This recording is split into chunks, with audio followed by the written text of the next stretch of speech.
Hey, good afternoon, everybody. Welcome to the Cherry Blossom Festival, and you're in for a treat for the next. I have no idea how long we're supposed to go, so y'all just give us about a half-hour time to slow down.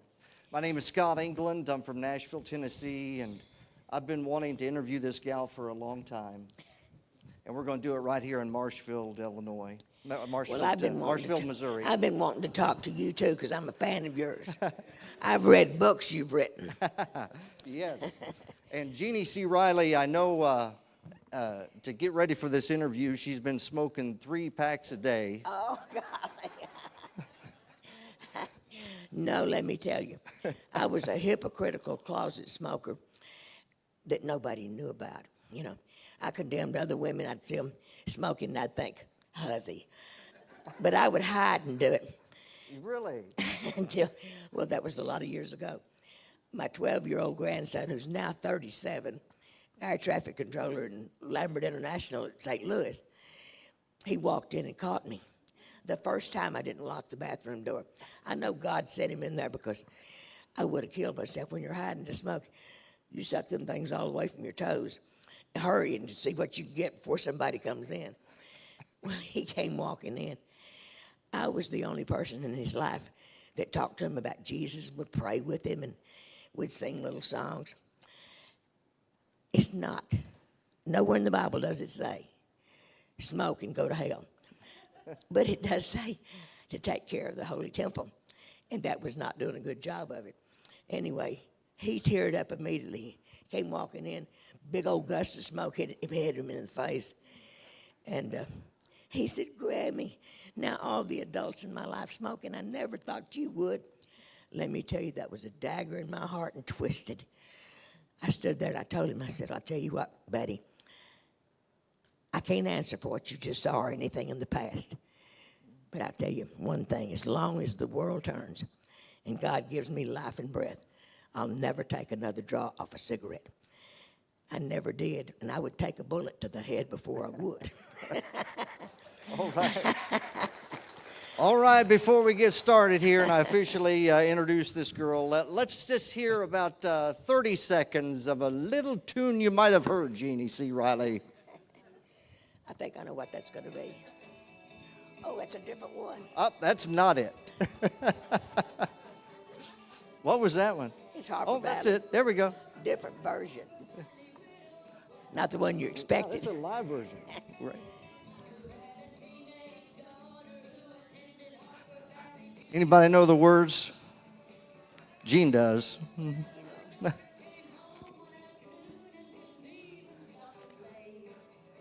That's her, right there.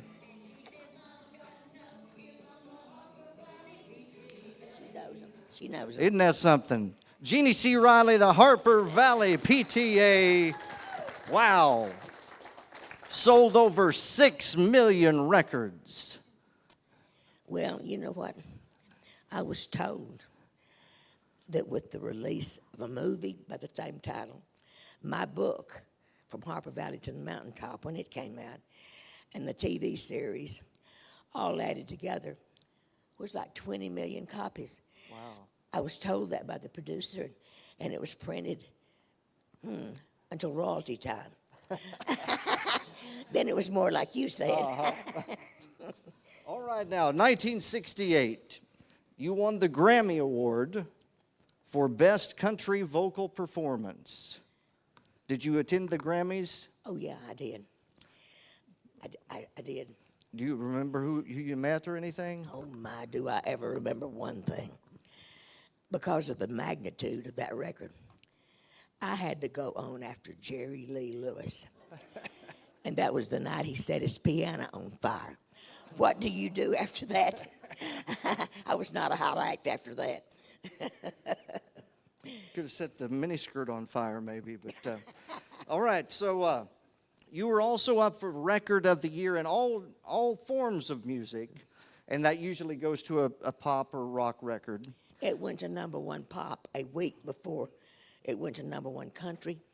That being my first record, I was scared to death that I was going to lose my country identity before I could gain it. people thinking that she's a crossover act trying to come into country. We ain't gonna let her, because back then they didn't like crossovers. Now they'll let anybody cross over. Sure.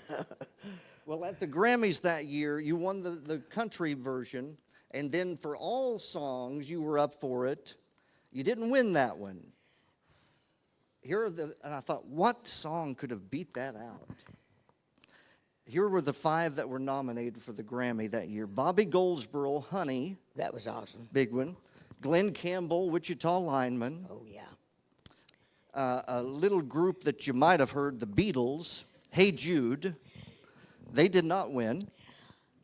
Harper Valley knocked Hey Jude off the charts. That's unbelievable. But the one that won, that beat the Beatles and you for that one, Simon and Garfunkel, Mrs. Robinson. Oh, that was the winner. You had a little competition that year. But here, all these decades later, we're talking about the Harper Valley PTA and the gal who sung it. Your parents, let's go back to the very beginning.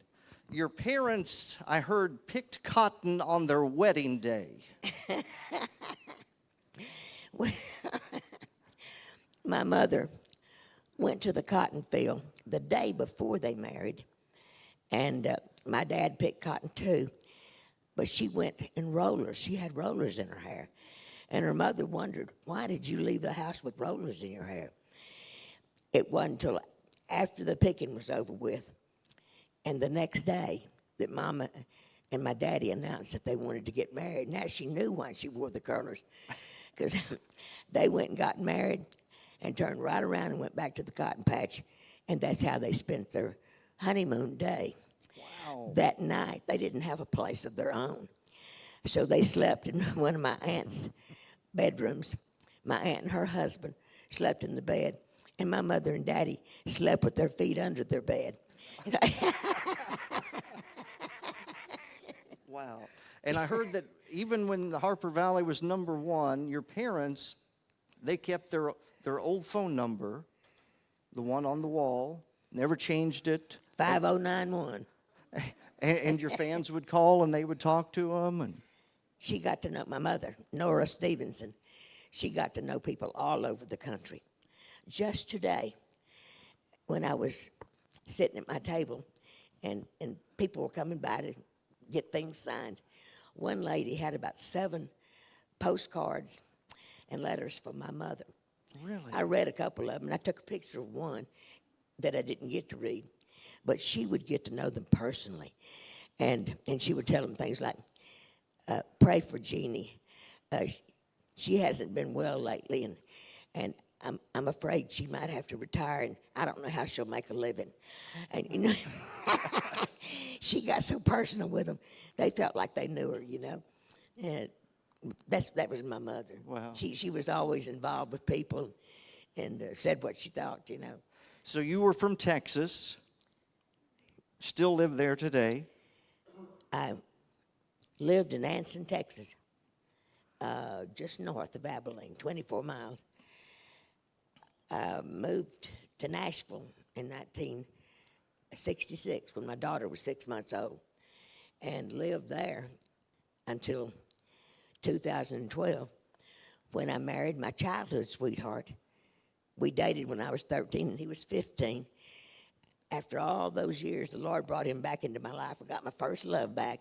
We married in Tennessee and then came to Texas to Bluebell Ice Cream Country. That's what Brenham is known for. That's our capital of Bluebell. That's the claim to fame around there. For a little while, it was me when I first came to town.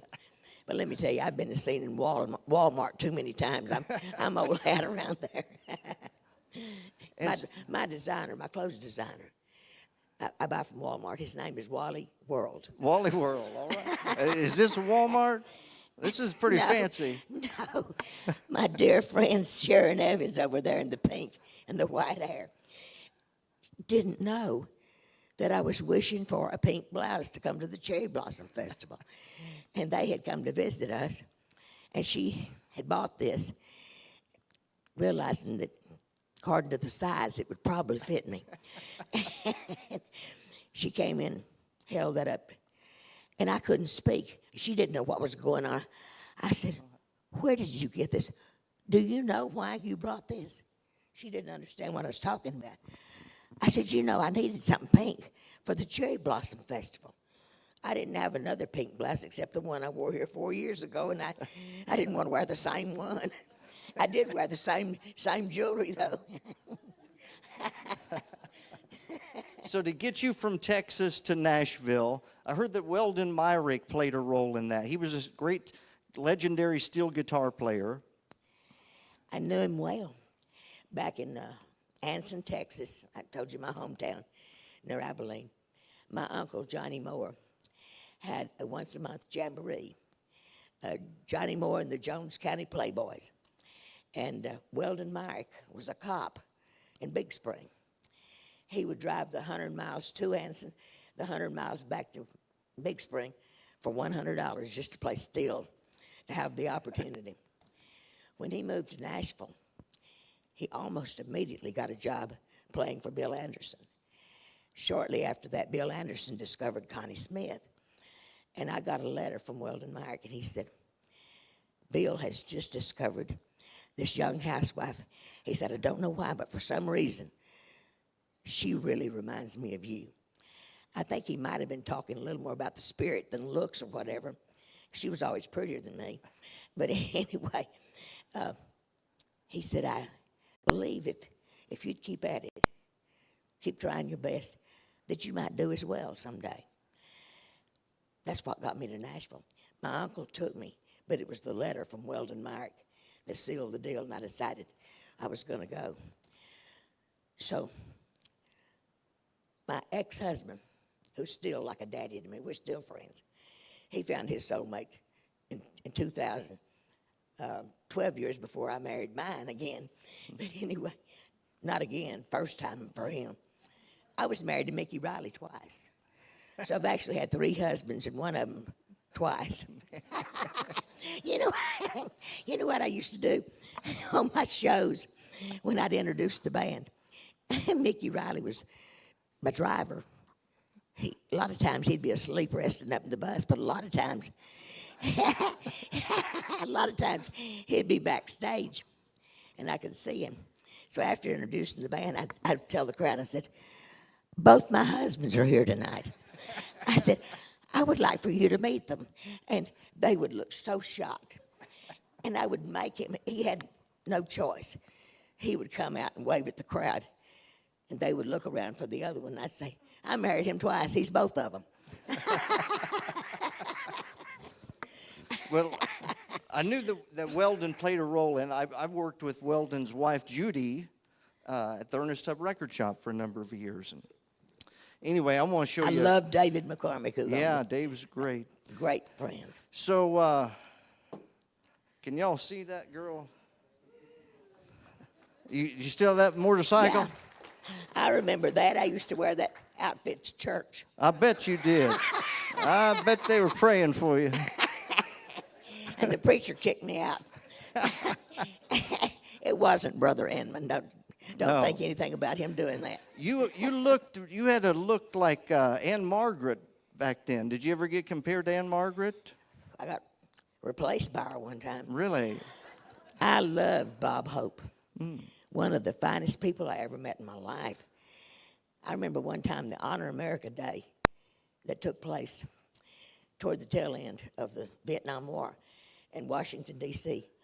As far as the naked eye could see was people. Somewhere around maybe 750,000 people. And he was in charge of that. 33 acts, and I was the only country one. It was his job to see that everybody got to the stage, running around busy. But when he talked to me, he took both of my hands in his and looked me right in the eye. The rest of the world melted away. They weren't even there. He was all mine. And he did everybody that way. So he wanted to take me on a USO tour for Christmas. I wanted to go. I loved Bob Hope, and I loved the troops, and I wanted to entertain them. But my management team at the time was afraid I would get killed over there and they'd miss their money, so I didn't get to go. They sent Ann Margaret instead. Wow. Well, I could tell you 1,000 things like that. Well, you and Ann Margaret had something else in common. And do we have a picture that we could throw up on the screen here? Uh-huh. Now, that is not Ann Margaret. That's Jeannie C. Reilly on the couch with Elvis, playing with his scarf. Tell me about that photo. That looks very intimate, doesn't it? It does. Playing. I would never have taken it on my own to play with his scarf. But the photographer thought it was boring just to see me sitting by him. He said, do something, play with the scarf or something. So I did. But I had a wonderful day with him. Spent the afternoon in the lounge where Fats Domino was appearing, but he wasn't in the afternoon. We all just sat and talked, the three of us. At the time for them to leave, Colonel Tom came back, and Elvis got up to leave, and he said, would you mind if I attended your show tonight? Well, you know, the word duh hadn't even come into being yet. But that's what I thought. Well, duh. I knew I'd be nervous, but oh, by all means come. To have Elvis come to my show, and I never got the opportunity to go to one of his. But anyway, when they brought him in that night, we were peeping out of the curtains. They waited till the meal was over with. The help had carried the plates and stuff off, but they left one little ray of light so that the 8 waitresses and waiters could see well enough to bring drinks, take them away or whatever. I don't know. I know Colonel Tom didn't plan it, and Elvis didn't, because he didn't need to be seen. Everybody was aware of him. Maybe it was the establishment, the Flamingo Hotel, or it could have been God. I don't know. But it made me relax and not be nervous. That one little pinhole of light came and rested right on his face, several rows back, and I was blind to everything else because of the lights. I sang to Elvis the whole night, which made me comfortable. I could see every inflection on his face, you know. And they had told me I could introduce him if I wanted to. And at that time, I was so new in the business, I would have to memorize patter between songs. But God gave me the best introduction to him that night. When I finished, I thought, I didn't do that. I think I know who did. But after the show, he wanted to come back to the dressing room and visit. So, wow, yes. Well, I had my family there, and some of the band members, some of the people from my hometown, like the Chamber of Commerce president and such. We're all sitting around visiting, and the Memphis Mafia kept opening the door and looking in. I don't know what they thought we'd do with him. There were no back doors. We're in the middle of a building. No way to get him out of there. But he would just keep doing like that. Go on, you know, everything's fine. He stayed for a good hour. We just had a wonderful visit because we could tell that our backgrounds were similar.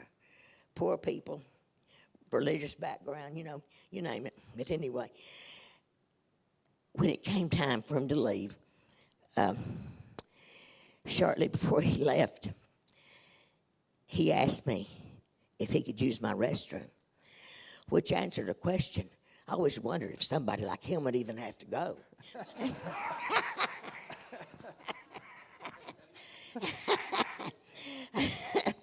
But anyway, I said, oh, yeah, we were in like a little green room area. I said, go ahead, just go into the dressing room, make a right, and there it'll be. So when he came out, he just went ahead and stood up and left. He didn't sit back down. And he was very kind in his leaving. And my ex-husband, who was too macho to ever mention anything about another man, did this number. That's the prettiest man I ever laid my eyes on. Anyway, my mother and my sister and different ones that were there, I could read their minds. But I'm sitting closest to the door. They wanted to get back there first. But I was the first one on the throne after the king left the building.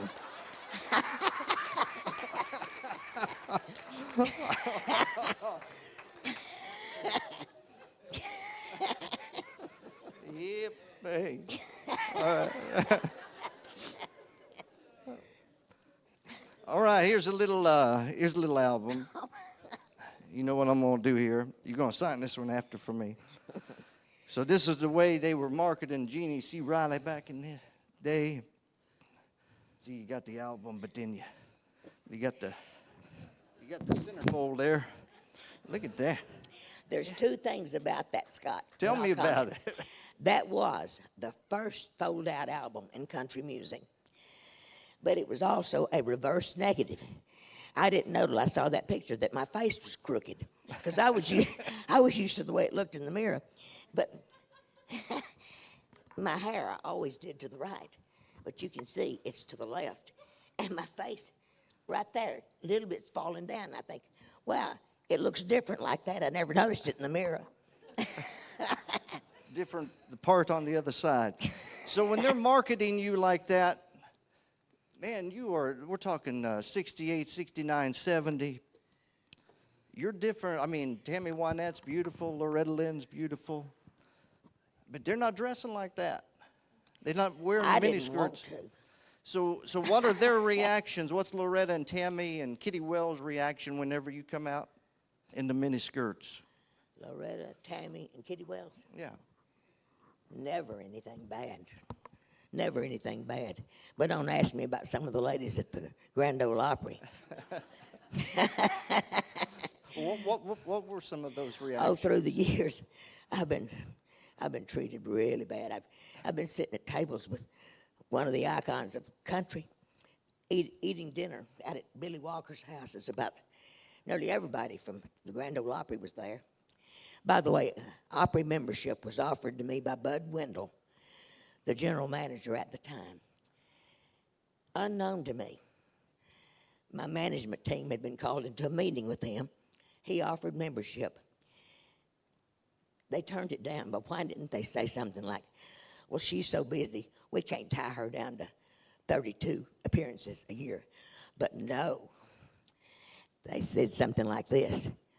You mean to tell me that you think we're going to tie her up for 32 times a year at scale, which was $300 and something, when we're making thus and such on her?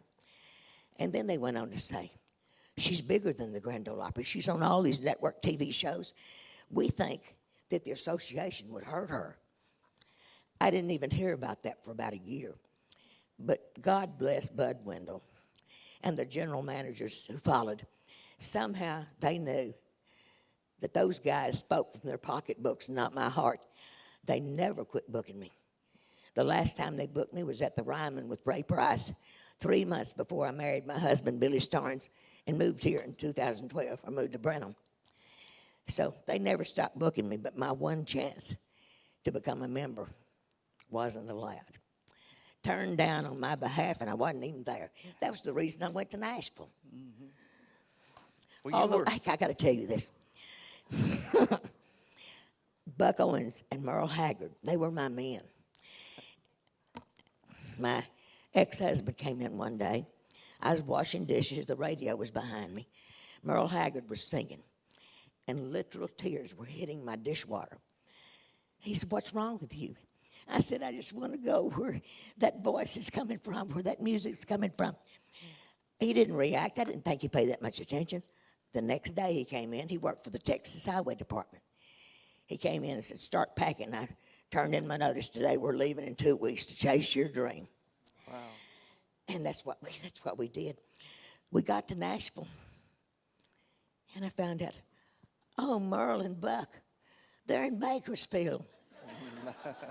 We should have gone west instead of east when we left Anson. But I did have Connie Smith and Loretta there, so that kind of made up for it a little bit. Did you ever get to hang around Merle or Buck? I met Buck and worked with him on a few occasions. But Merle Haggard I actually got to be friends with. Well, I got to tell this because it was a strange thing to me at the time, but it was a good strange thing. He called me and talked to me.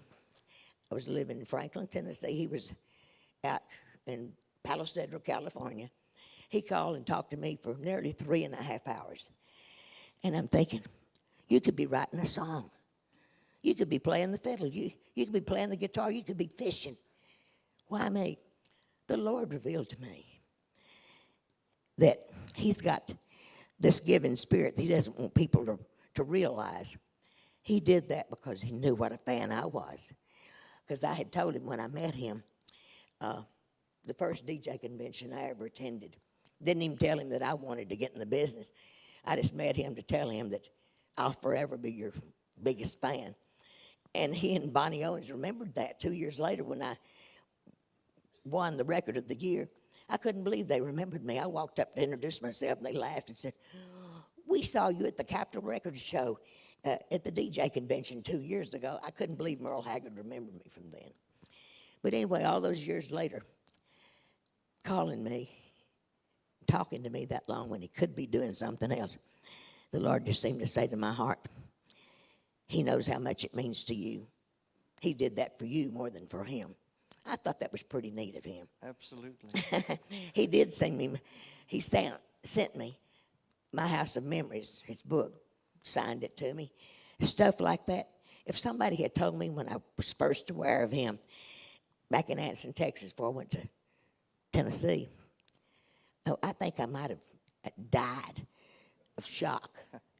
It came a little bit at a time, so it didn't kill me, but I honestly couldn't believe that I actually got to be friends with Merle Haggard. You know, one time I was singing in Kansas City, my friend over there, who got me this, she took me to a Merle Haggard concert, and his road manager, Frank Mull, gave us a place to sit just off the stage.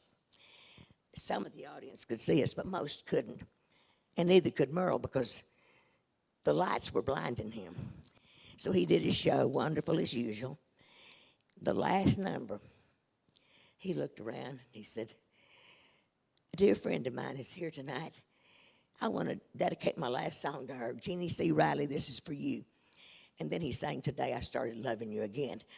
Well, I was so honored, but at the same time afraid people think, y'all were in love before and now it's again, you know. But I didn't plan this. But I was so thrilled by what he had done. When he finished, I leapt up and ran stage center and grabbed him and hugged him. And I don't think the crowd knew who I was because I had gained some weight and cut my hair. I wasn't Jeannie C. Reilly, the Harper Valley girl that they remembered. But they knew that some lady appreciated him that night. Tom T. Hall wrote Harper Valley. It changed your life, it changed his. Absolutely. Did you stay in touch with Tom T. over the years? For many years, I didn't. There were times when people come to visit me from out of state, usually. They want to see where the stars live. So Tom T. lived in Franklin, Tennessee, and at that time, so did I. I'd always run them by his place. Well, one day I'm on the road, scared to death that I might be caught sneaking my way up to Fox Hollow. And he comes walking out of the studio area, which is down closer to the road. And I'm thinking, oh, my word, I've been caught trespassing. He walked up to the car, and I said, "Tom, I'm sorry I'm invading your privacy, but these are your fans, and they just wanted to see where you lived." He said, "You go right up to the house and tell Dixie I said to let y'all in. You take a tour of Fox Hollow, because if it hadn't been for you, I wouldn't even have this." I couldn't believe he said that. But there were years that we had no connection. But about a year before he died, I felt the urge to write him a birthday card on May the 25th. Well, I had to write it before then so he'd get it by then. And I told him about his song. I said, "I've told thousands, probably millions of people how much it meant to me that you wrote that song. But I don't really remember that I ever told you that." And so I told him, I said, "Not only did you change my life, give me a start in the music business and something to feed my family for many years, but you gave me a platform of identity to be who I am today and to do what I do now." I said, because of the magnitude of that song, after all these decades, people still remember my name when they hear the song, and sometimes vice versa, whatever, you know. And I said, all these years later, I'm retired, but I'm on Facebook. And I said, I see so many prayer requests. And so I pray for these people, but I will go on the privacy of Messenger and give my phone number and say, I'm praying for your need, but if you'd like to pray with me, here's my number. And they will see my name. If it was my sister, Helen Scott, they probably wouldn't call. They might think, is she going to pray blessings or cursings over me, you know? They wouldn't know. But they think, that's that lady that sang Harper Valley PTA. Oh, that's a real person. I'll call her. And so that's what I have been doing for the last few years, is being an intercessory prayer warrior, and still a germ of people in the music business like Tracy Pitcox. He's the king of traditional country music. Absolutely. The heart of Texas Empire is running on by him. I love you. And his lovely wife, Charla.